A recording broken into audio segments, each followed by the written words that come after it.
Waalaikumsalam warahmatullahi wabarakatuh. Kami dari kelompok 1 berkelanjutan saya sendiri, Taufik Ade, Akorin, Kiai Sapitri dan kita mempresentasikan cerai buka dengan nomor yang sudah di BBT. Langsung saja pada materi pertama.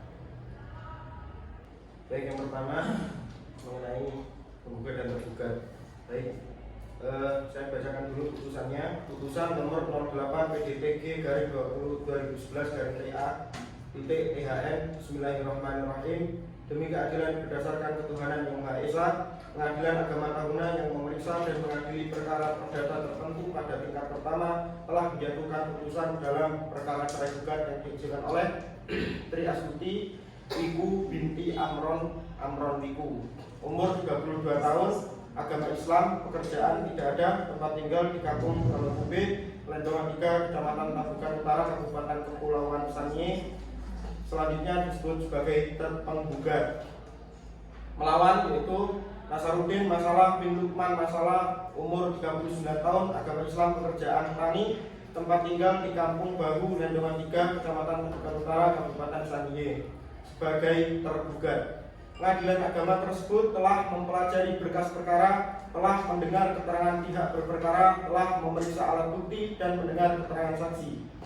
Tentang duduk perkaranya, menimbang bahwa penggugat dengan surat gugatannya tanggal 27 April 2011 yang terdaftar di Paniteraan Pengadilan Agama Taruna dengan nomor register tersebut tanggal 27 April 2011 mengajukan cerai gugat dengan dalil dan alasan sebagai berikut. 1. Bahwa penggugat dan tergugat adalah suami istri yang sah, menikah pada hari Senin tanggal 10 November 2003, dicatat oleh Pegawai Pencatatan Nikah Kantor Urusan Agama Kecamatan Tabukan Utara nomor 14/04/2004, dan setelah akad nikah tergugat mengucap sigot taklik talak sebagaimana tersebut pada kutipan akad nikah. 2. Bahwa setelah menikah penggugat dan tergugat tinggal di rumah orang penggugat di Kalekupe selama 5 tahun dalam keadaan rukun dan telah dikaruniai seorang anak bernama Eka Putri Adianti Masalah. 3. Bahwa rumah tangga penggugat dan tergugat mulai goyah atau tidak aman pada bulan 5 tahun 2009 sampai sekarang disebabkan karena tergugat tidak mau menerima saran atau keras kepala. Tergugat sering mengganggu adil perempuan penggugat. 4. Bahwa tergugat sudah turun dari rumah kediaman bersama sejak bulan Mei tahun 2009 sampai sekarang, dan setelah itu penggugat dan tergugat sudah tidak satu rumah lagi selama 2 tahun. 5. Bahwa tergugat sudah 1 tahun dari 2010 sampai sekarang tidak pernah lagi memberikan biaya hidup kepada penggugat ataupun anaknya. 6. Bahwa penggugat tergolong miskin karena tidak mempunyai penghasilan tetap dan sebagainya. Selanjutnya amar putusan dibacakan oleh Mas Alan. Berdasarkan alasan yang telah disampaikan pemateri, dapat disimpulkan bahwa rumah tangga penggugat dan tergugat tidak bisa disatukan lagi sebagaimana layaknya rumah tangga yang baik. Oleh karena itu, penggugat mohon kepada Ketua Pengadilan Agama Majelis Hukum untuk memeriksa dan mengadili serta menjatuhkan putusan yang amarnya sebagai berikut.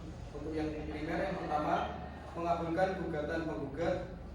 Kedua, mengizinkan penggugat berperkara secara prodeo atau bebas biaya. Yang ketiga, menjatuhkan talak bain sugro kepada tergugat Nasaruddin Masalah bin Lukman Masalah terhadap penggugat Tri Astuti Wiku binti Amron Wiku.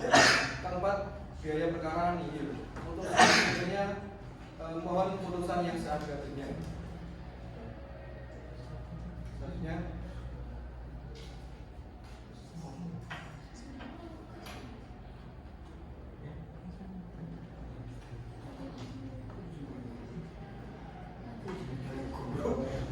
lanjutannya adalah bahwa tergugat menerima dan memberikan sebagian dari alasan gugatan penggugat kecuali terhadap hal yang dikerentankan. Yang kedua, bahwa meskipun tergugat turun dari rumah kediaman bersama di Kalekupe, tetapi masih sering mengirim uang bahan pakaian, seragam sekolah dan bahan untuk penggugat dan anak melalui Pak Penghulu Kampung Kalekupe. Yang ketiga, bahwa tergugat tidak mempermasalahkan tentang hak memelihara anak bernama Eka Putri Adianti Masalah. Tergugat hanya memohon kepada penggugat anak tersebut setiap hari Sabtu dan Minggu atau hari libur lainnya. Penggugat tidak melarang anak tersebut jika tergugat mengajak anak tersebut tinggal menginap dengan tergugat. Bahwa sebelum tergugat berangkat ke Balikpapan, sering mengirim uang kepada penggugat dan anak sehingga uang yang dikirim sudah sekitar Rp500.000 melalui Pak Penghulu tersebut. Kecuali setelah tahun 2010 sampai sekarang sudah tidak pernah mengirim lagi. Kelima, bahwa meskipun tergugat sudah berada di Balikpapan, pernah menelpon penggugat meminta nomor rekening bank karena tergugat akan mengirim uang, tetapi permintaan tergugat tersebut tidak ditanggapi atau dipenuhi oleh penggugat.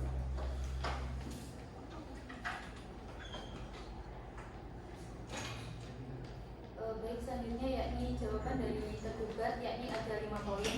Yang pertama yakni tergugat menerima dan membenarkan sebagian dalil alasan gugatan penggugat. Poin yang kedua, meski tidak satu rumah, masih sering mengirim uang, bahan pakaian seragam sekolah dan lain-lain melalui Penghulu Kaliube. Yang ketiga, tergugat tidak mempermasalahkan hak asuh anak dan hanya memohon hari Sabtu dan Minggu untuk menginap dengan tergugat. Selanjutnya yang keempat, sebelum tergugat ke Balikpapan sering mengirim uang sekitar Rp500.000 kecuali setelah tahun 2010. Yang terakhir, ketika di Balikpapan tergugat menelepon penggugat untuk meminta nomor rekening namun tidak ditanggapi oleh penggugat. Selanjutnya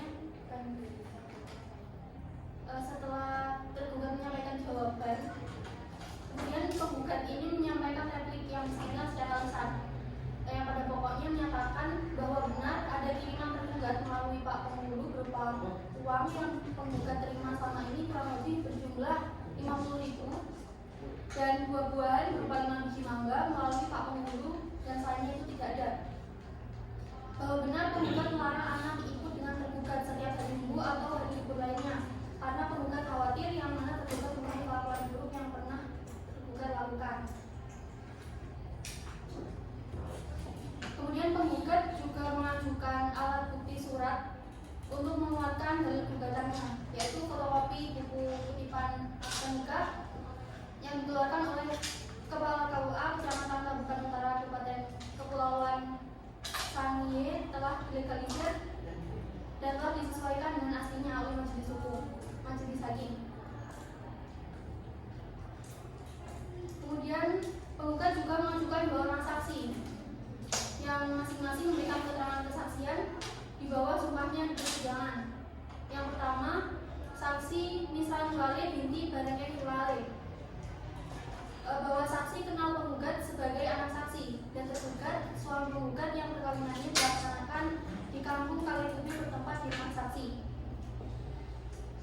Bahwa setelah menikah penggugat dan tergugat tinggal di rumah saksi dalam keadaan rukun sehingga lahir 1 orang anak perempuan yang diberi nama Eka Putri Adjanti.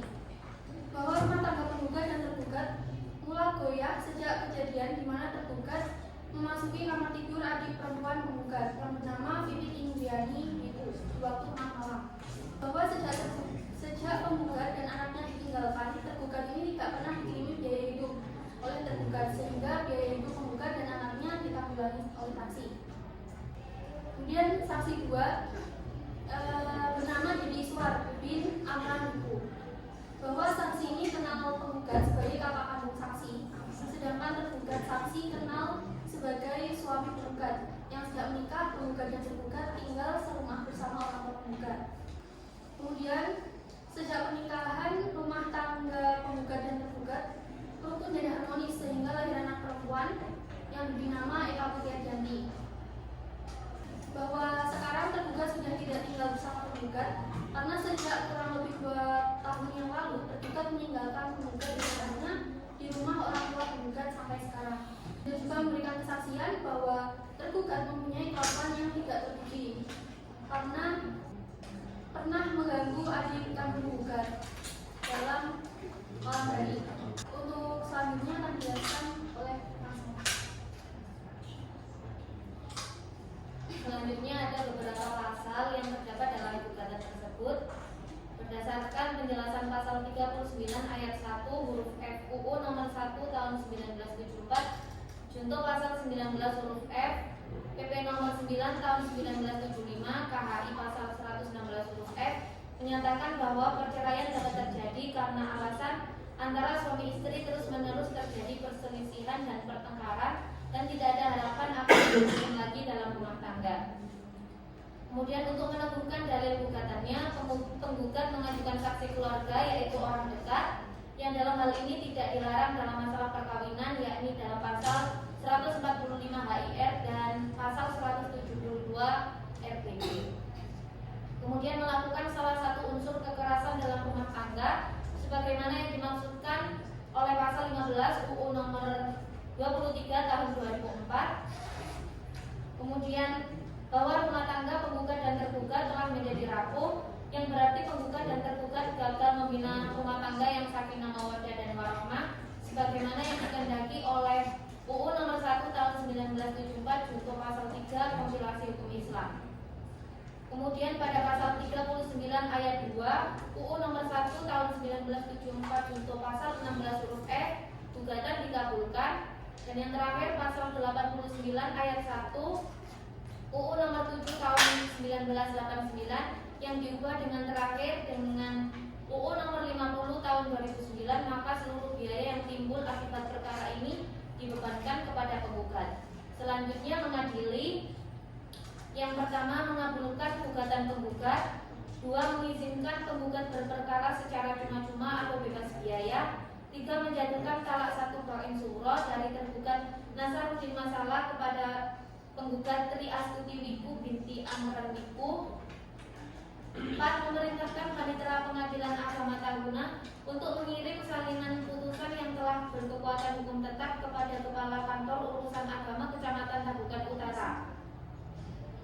5. Membebaskan kepada penggugat untuk membayar biaya perkara hingga putusan ini diucapkan sebesar 61.000 dibebankan kepada Dipa Pengadilan Agama Tahuna tahun 2011. Sekian presentasi dari kelompok 1. Selanjutnya adalah diskusi. Mungkin yang mau eksepsi atau bertanya.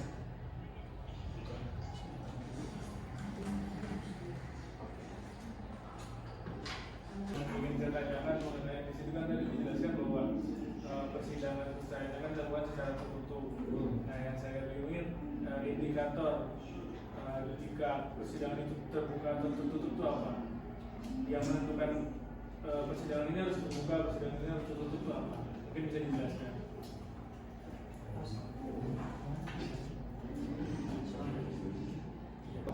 Mas Haikal, misalnya kalau masyarakat umum atau publik itu boleh hadir menyaksikan persidangan, itu artinya majelis hakim memperbolehkan atau sidang dibuka untuk umum. Nah, ada beberapa kriteria yang persidangan itu atau indikator bahwa persidangan dilaksanakan secara terbuka atau tertutup. Nah, ini ada dasar hukumnya. Misalkan persidangan di pengadilan pada prinsipnya dilaksanakan secara terbuka, yaitu kecuali dalam perkara mengenai asusila atau terdakwa anak-anak. Prinsip ini dijelaskan pada pasal 153 ayat 3 Undang-Undang Nomor 8 Tahun 1981 tentang Kitab Undang-Undang Hukum Acara Pidana. Lalu pasal tersebut juga menjelaskan bahwa untuk keperluan pemeriksaan hakim ketua sidang, membuka sidang dinyatakan terbuka untuk umum kecuali perkara mengenai keusulan atau dakwaannya terhadap anak. Terus ada lagi keluarga, pidana anak, terus habis itu kesusilaan, kasus yang tertentu diatur dalam beberapa ketentuan tadi di atas itu dilaksanakan tertutup untuk umum. Nah, keluarga itu contohnya kayak perceraian itu. Tapi kembali lagi kepada majelis hakim pertimbangannya. Kalau majelis hakimnya itu kan ada beberapa dasar hukum dan itu boleh dipakai oleh majelis hakim saat menentukan ini sidang ini mau dilaksanakan terbuka atau tertutup untuk umum. Ya. Pasal 70 ayat 2 betul menjelaskan apabila majelis hakim memandang bahwa sengketa yang disidangkan menyangkut ketertiban umum atau keselamatan negara, persidangan dapat dinyatakan tertutup untuk umum. Nah, nggak hanya keluarga aja. Kalau menyangkut kayak di petun ini tadi putusan Undang-Undang Petun pasal 70 ayat 2, itu hakim juga berhak untuk menuntut walaupun itu sidang dalam ranahnya pidana. Nah, Ada lagi kemudian pasal 80 ayat 2 Undang-Undang Peradilan Agama menjelaskan pemeriksaan gugatan perceraian dilakukan dalam sidang tertutup. Lalu pada pasal 141 ayat 2 dan ayat 3 Undang-Undang Peradilan Militer menjelaskan untuk keperluan pemeriksaan, hakim ketua membuka sidang dan menyatakan sidang terbuka untuk umum kecuali dalam perkara kesusilaan, sidang dinyatakan tertutup untuk umum. Dan ayat 3 mengatakan Undang-Undang Peradilan Militer dalam perkara yang menyangkut rahasia militer dan atau rahasia negara, hakim dapat menyatakan sidang tertutup untuk umum. Nah, kembali lagi ke majelis hakim yang mau mengambil dasar hukum yang mana. Gimana?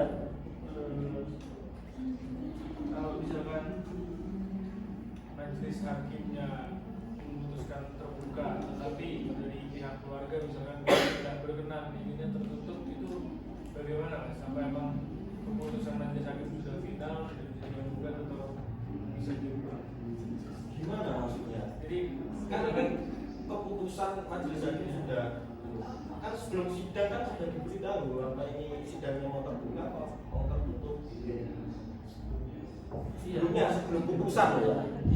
masih bukan keputusan itu jadi misalkan majelis hakimnya bilangnya persidangan ini dilakukan secara terbuka, nah, tetapi dari pihak keluarga keberatan misalkan keluarga inginnya persidangan ini tertutup saja karena bisa juga mengatasi, itu bagaimana? Saya rasa hakim itu pasti tahu apa hukum yang dia istilahnya asasnya itu. Hakim selalu mengetahui hukum apa yang diterapkan pada perkara yang ditanganinya. Nah itu. Nah, pastinya hakim juga akan mempertimbangkan, juga akan melakukan penelaah terhadap dasar hukum. Ini sidangnya dibuka untuk umum nggak ya? Kalau si keluarganya nggak mau tapi dasar hukumnya jelas, yang disalahkan bukan si hakimnya, pihak keluarganya tentunya. Karena hakim menjalankan yang namanya undang-undang tadi, amanat undang-undang tadi dijalankan melalui juridisnya hakim. Dan sekian presentasi dari kelompok 1. Ada kurang lebih mohon maaf. Wassalamualaikum warahmatullahi wabarakatuh. Waalaikumsalam warahmatullahi wabarakatuh.